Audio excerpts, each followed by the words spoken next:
எல்லோருக்கும் வணக்கம். செரிமான பிரச்சனை இருக்கு அப்படின்னா நீங்க ஃபர்ஸ்ட் கட் பண்ண வேண்டியது வெள்ளை சர்க்கரை. இந்த வெள்ளை சர்க்கரை நம்ம கெட்ட பாக்டீரியாவை வளர விடுங்க.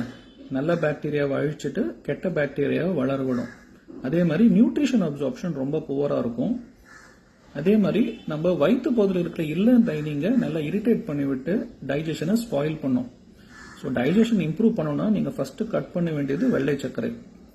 அதே மாதிரி சுகர் இருக்கிற ஐட்டம்ஸ்லாம் ஃபுல்லாக கட் பண்ணணும். Cola drinks, biscuits, bakery items, cake, எதுலெல்லாம் சுகர் இருக்கோ அதெல்லாம் ஃபுல்லாக நீங்கள் கட் பண்ண ட்ரை பண்ணுங்க.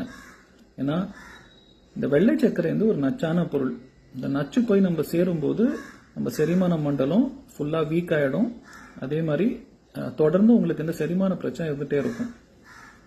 ஸோ நீங்கள் கட் பண்ண வேண்டியது முதன்மையான உணவுன்னு பார்த்தீங்கன்னா இந்த வெள்ளை சர்க்கரை. Thank you.